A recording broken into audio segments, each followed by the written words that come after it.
Radio propagation is the behavior of radio waves when they are transmitted, or propagated from one point on the Earth to another, or into various parts of the atmosphere.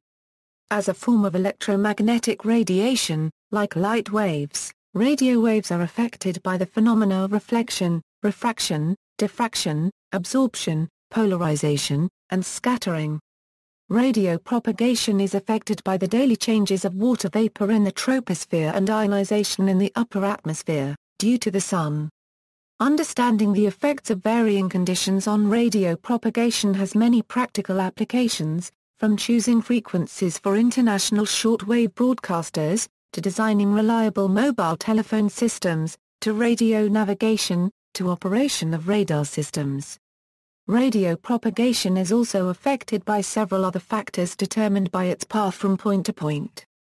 This path can be a direct line-of-sight path or an over-the-horizon path aided by refraction in the ionosphere, which is a region between approximately 60 and 600 kilometers.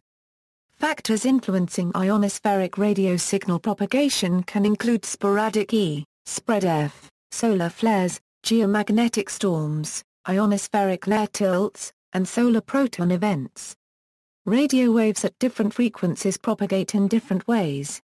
At extremely low frequencies and very low frequencies the wavelength is much larger than the separation between the Earth's surface and the D layer of the ionosphere, so electromagnetic waves may propagate in this region as a waveguide.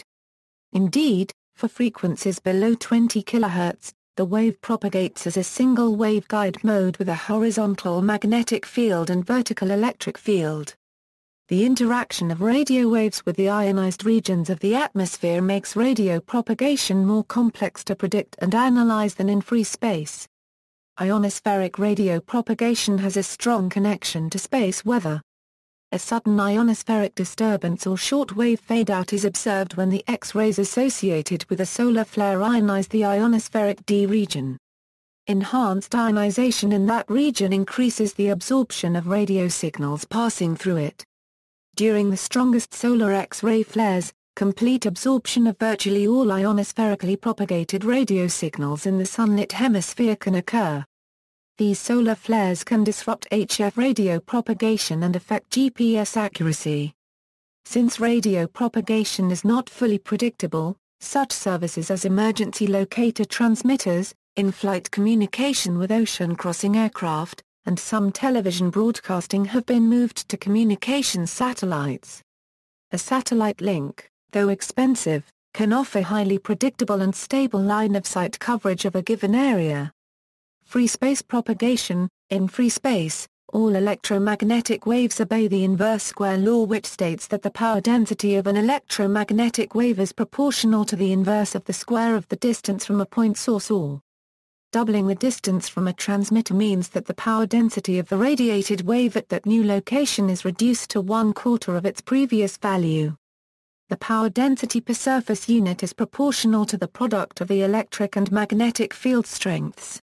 Thus, doubling the propagation path distance from the transmitter reduces each of their received field strengths over a free space path by 1/2. Modes equals surface modes equals. Lower frequencies have the property of following the curvature of the Earth via ground wave propagation in the majority of occurrences.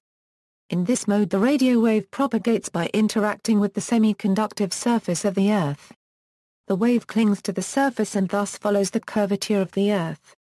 Vertical polarization is used to alleviate short-circuiting the electric field through the conductivity of the ground. Since the ground is not a perfect electrical conductor, ground waves are attenuated rapidly as they follow the Earth unregistered trademark S surface. Attenuation is proportional to the frequency, making this mode mainly useful for LF and VLF frequencies. Today LOF and VLF are mostly used for time signals, and for military communications, especially one-way transmissions to ships and submarines, although radio amateurs have an allocation at 137 kHz in some parts of the world.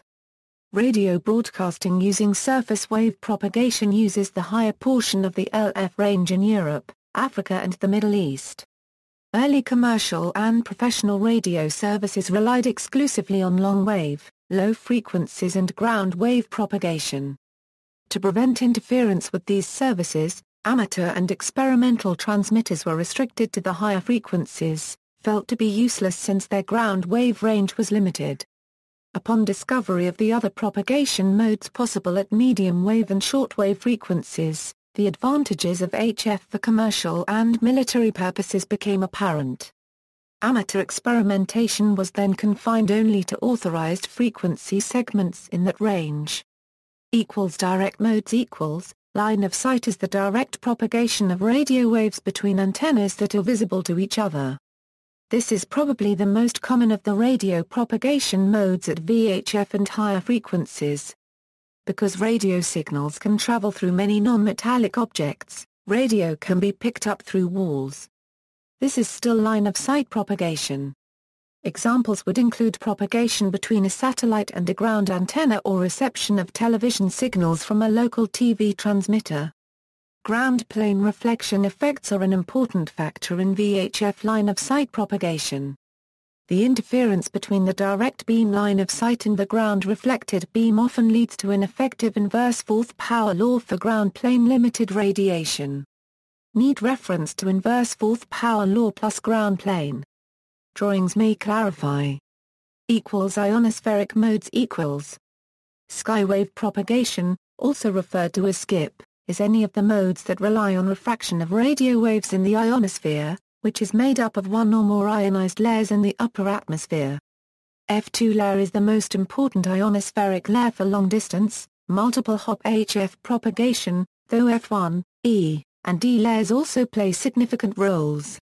The D layer, when present during sunlight periods, causes significant amount of signal loss, as does the E layer whose maximum usable frequency can rise to 4 MHz and above and thus block higher frequency signals from reaching the F2 layer. The layers, or more appropriately regions, are directly affected by the Sun on a daily diurnal cycle, a seasonal cycle and the 11-year sunspot cycle and determine the utility of these modes. During solar maxima, or sunspot highs and peaks, the whole HF range up to 30 MHz can be used usually around the clock and F2 propagation up to 50 MHz is observed frequently depending upon daily solar flux 10.7 cm radiation values. During solar minima, or minimum sunspot counts down to zero, propagation of frequencies above 15 MHz is generally unavailable. Although the claim is commonly made that two-way HF propagation along a given path is reciprocal, that is, if the signal from location A reaches location B at a good strength, the signal from location B will be similar at station A because the same path is traversed in both directions. However, the ionosphere is far too complex and constantly changing to support the reciprocity theorem. The path is never exactly the same in both directions.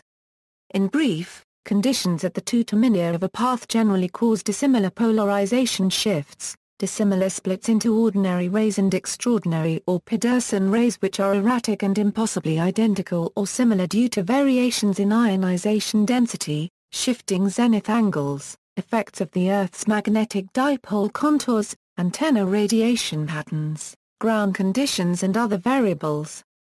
Forecasting of skywave modes is of considerable interest to amateur radio operators and commercial marine and aircraft communications, and also to shortwave broadcasters. Real-time propagation can be assessed by listening for transmissions from specific beacon transmitters. Meteor scattering relies on reflecting radio waves off the intensely ionized columns of air generated by meteors. While this mode is very short duration, often only from a fraction of second to couple of seconds per event, digital meteor burst communications allows remote stations to communicate to a station that may be hundreds of miles up to over 1,000 miles away, without the expense required for a satellite link. This mode is most generally useful on VHF frequencies between 30 and 250 MHz. Auroral backscatter, intense columns of auroral ionization at 100 km altitudes within the auroral oval backscatter radio waves, perhaps most notably on HF and VHF. Backscatter is angle sensitive via Euro-incident ray versus magnetic field line of the column must be very close to right angle. Random motions of electrons spiraling around the field lines create a Doppler spread that broadens the spectra of the emission to more or less noise-like E depending on how high radio frequency is used. The radio auroras are observed mostly at high latitudes and rarely extend down to middle latitudes. The occurrence of radio auroras depends on solar activity, and annually the events are more numerous during solar cycle maxima. Radio aurora includes the so-called afternoon radio aurora, which produces stronger but more distorted signals, and after the Harran minima, the late-night radio aurora returns with variable signal strength and lesser Doppler spread. The propagation range for this predominantly backscatter mode extends up to about 2,000 km in east-west plane, but strongest signals are observed most frequently from the north at nearby sites on same latitudes. Rarely, a strong radio aurora is followed by auroral E, which resembles both propagation types in some ways. Sporadic E propagation. Sporadic E propagation can be observed on HF and VHF bands. It must not be confused with ordinary HF layer propagation. Sporadic E at mid-latitudes occurs mostly during summer season, from May to August in the northern hemisphere and from November to February in the southern hemisphere. There is no single cause for this mysterious propagation mode. The reflection takes place in a thin sheet of ionization around 90 km height. The ionization patches drift westwards at speeds a few hundred km per hour. There is a weak periodicity noted during this season, and typically is observed on 1 to 3 successive days and remains absent for a few days to reoccur again. Is do not occur during small hours. The events usually begin at dawn, and there is a peak in the afternoon and a second peak in the evening. His propagation is usually gone by local midnight. Observation of radio propagation beacons operating around 28.2 MHz, 50 MHz and 70 MHz, indicates that maximum observed frequency for is found to be lurking around 30 MHz on most days during the summer season, but sometimes MOF may shoot up to 100 MHz or even more in 10 minutes to decline slowly during the next few hours. The peak phase includes oscillation of MOF with periodicity of approximately 5-10 minutes. The propagation range for his single hop is typically 1,000 to 2,000 km, but with multi-hop, double range is observed. The signals are very strong but also with slow deep fading. Tropospheric modes Tropospheric scattering.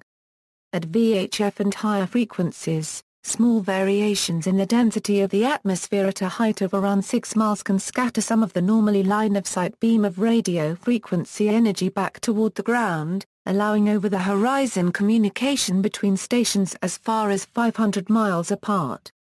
The military developed the White Alice communications system covering all of Alaska, using this tropospheric scattering principle. Tropospheric ducting. Sudden changes in the atmosphere's vertical moisture content and temperature profiles can on random occasions make microwave and UHF and VHF signals propagate hundreds of kilometers up to about 2,000 km, and for ducting mode even farther beyond the normal radio horizon. The inversion layer is mostly observed over high-pressure regions, but there are several tropospheric weather conditions which create these randomly occurring propagation modes. Inversion layer's altitude for non-ducting is typically found between 100 meters to about 1 kilometer and for ducting about 500 meters to 3 kilometers, and the duration of the events are typically from several hours up to several days. Higher frequencies experience the most dramatic increase of signal strengths, while on low VHF and HF the effect is negligible. Propagation path attenuation may be below free space loss. Some of the lesser inversion types related to warm ground and cooler air moisture content occur regularly at certain times of the year and time of day. A typical example could be the late summer, early morning tropospheric enhancements that bring in signals from distances up to a few hundred kilometers for a couple of hours, until undone by the sun's warming effect. Tropospheric delay. This is a source of error in radio ranging techniques, such as the Global Positioning System. See also the page of GPS meteorology. Rain scattering. Rain scattering is purely a microwave propagation mode and is best observed around 10 GHz, but extends down to a few gigahertz a euro, the limit being the size of the scattering particle size versus wavelength. This mode scatters signals mostly forwards and backwards when using horizontal polarization and side scattering with vertical polarization. Forward scattering typically yields propagation ranges of 800 kilometers. Scattering from snowflakes and ice pellets also occurs, but scattering from ice without watery surface is less effective. The most common application for this phenomenon is microwave rain radar, but rain scatter propagation can be a nuisance, causing unwanted signals to intermittently propagate where they are not anticipated or desired. Similar reflections may also occur from insects, though at lower altitudes and shorter range. Rain also causes attenuation of point-to-point and satellite microwave links. Attenuation values up to 30 decibels have been observed on 30 GHz during heavy tropical rain. Airplane scattering is observed on VHF through microwaves and, besides backscattering, yields momentary propagation up to 500 km even in mountainous terrain. The most common backscatter applications are air traffic radar, bistatic forward scatter-guided missile and airplane detecting tripwire radar, and the U.S. space radar. Lightning scattering has sometimes been observed on VHF and UHF over distances of about 500 km. The hot lightning channel scatters radio waves for a fraction of a second. The RF noise burst from the lightning makes the initial part of the open channel unusable, and the ionization disappears quickly because of recombination at low altitude and high atmospheric pressure. Although the hot lightning channel is briefly observable with microwave radar, no practical use for this mode has been found in communications. Other effects. Diffraction. Knife-edge diffraction is the propagation mode where radio waves are bent around sharp edges. For example, this mode is used to send radio signals over a mountain range when a line-of-sight path is not available. However, the angle cannot be too sharp or the signal will not diffract. The diffraction mode requires increased signal strength, so higher power or better antennas will be needed than for an equivalent line-of-sight path. Diffraction depends on the relationship between the wavelength and the size of the obstacle. In other words, the size of the obstacle in wavelengths. Lower frequencies diffract around large smooth obstacles such as hills more easily. For example, in many cases where VHF communication is not possible due to shadowing by a hill, it is still possible to communicate using the upper part of the HF band where the surface wave is of little use. Diffraction phenomena by small obstacles are also important at high frequencies. Signals for urban cellular telephony tend to be dominated by ground plane effects as they travel over the rooftops of the urban environment. They then diffract over roof edges into the street, where multipath propagation, absorption and diffraction phenomena dominate. Absorption. Low-frequency radio waves travel easily through brick and stone, and VLF even penetrates seawater. As the frequency rises, absorption effects become more important. At microwave or higher frequencies, absorption by molecular resonances in the atmosphere is a major factor in radio propagation. For example, in the 58 to 60 GHz band, there is a major absorption peak which makes this band useless for long-distance use. This phenomenon was first discovered during radar research in World War II. Above about 400 GHz, the Earth's atmosphere blocks most of the spectrum while still passing some, up to UV light, which is blocked by ozone, but visible light and some of the near-infrared is transmitted. Heavy rain and falling snow also affect microwave absorption. Measuring Hf propagation. Hf propagation conditions can be simulated using radio propagation models, such as the Voice of America Coverage Analysis Program, and real-time measurements can be done using chirp transmitters. For radio amateurs, the WSPR mode provides maps with real-time propagation conditions between a network of transmitters and receivers. Even without special beacons, the real-time propagation conditions can be measured. A worldwide network of receivers decodes Morse code signals on amateur radio frequencies in real time and provides sophisticated search functions and propagation maps for every station received. Practical effects. the average person can notice the effects of changes in radio propagation in several ways. In AM broadcasting, the dramatic ionospheric changes that occur overnight in the medium wave band drive a unique broadcast license scheme, with entirely different transmitter power output levels and directional antenna patterns to cope with skywave propagation at night. Very few stations are allowed to run without modifications during dark hours, typically only those on clear channels in North America. Many stations have no authorization to run at all outside of daylight hours. Otherwise, there would be nothing but interference on the entire broadcast band from dusk until dawn without these modifications. For FM broadcasting, weather is the primary cause for changes in Hf propagation, along with some diurnal changes when the sky is mostly without cloud cover. These changes are most obvious during temperature inversions, such as in the late night and early morning hours when it is clear, allowing the ground and the air near it to cool more rapidly.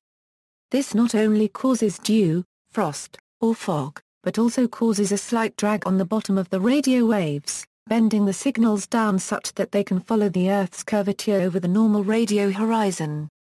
The result is typically several stations being heard from another media market, usually a neighboring one, but sometimes ones from a few hundred kilometers away. Ice storms are also the result of inversions, but these normally cause more scattered omnidirection propagation, resulting mainly in interference, often among weather radio stations. In late spring and early summer, a combination of other atmospheric factors can occasionally cause skips that duct high-power signals to places well over 1,000 kilometers away. Non-broadcast signals are also affected.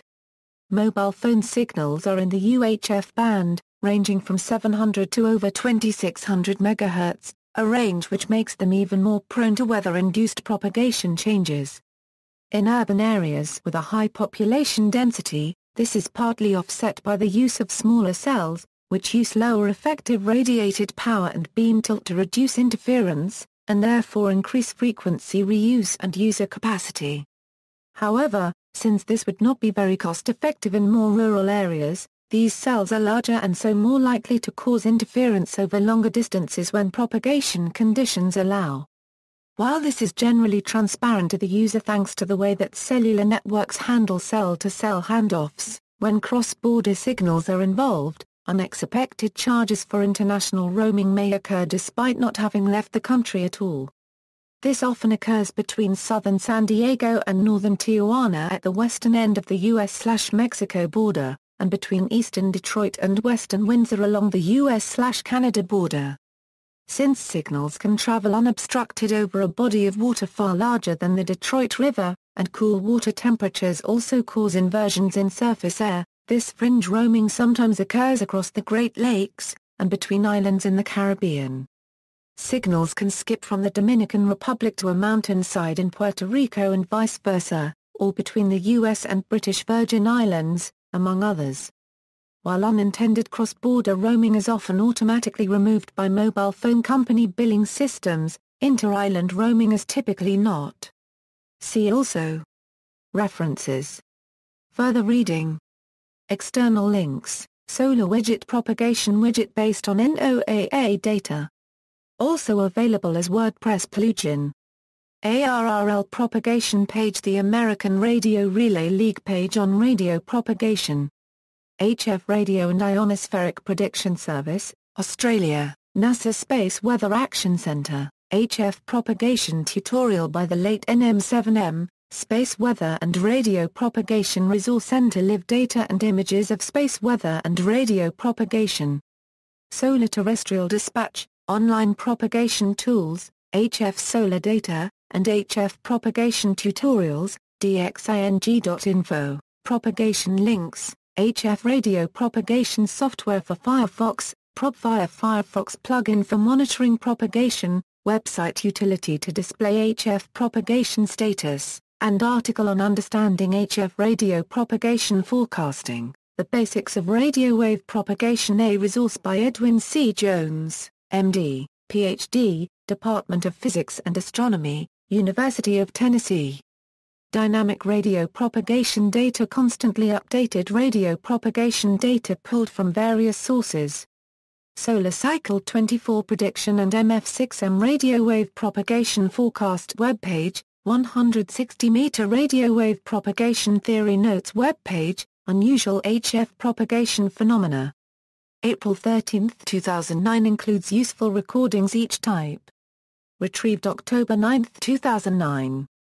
Overview of radio propagation modes, propagation, as and thunderstorms by Thomas F. Geiler, NZ40, XKN4LF. The following external references provide practical examples of radio propagation concepts as demonstrated using software built on the vocab model. Online MOFLOF Hf Propagation Prediction Tool, High-Frequency Radio Propagation Demystified. Is high-frequency radio propagation reciprocal? How does noise affect radio signals? The following external link is designed for use by cell phones and mobile devices that can display content using wireless markup language and the Wireless Application Protocol, WAP-WML. Space Weather and Radio Propagation Resources. Space Weather and Radio Propagation Resources.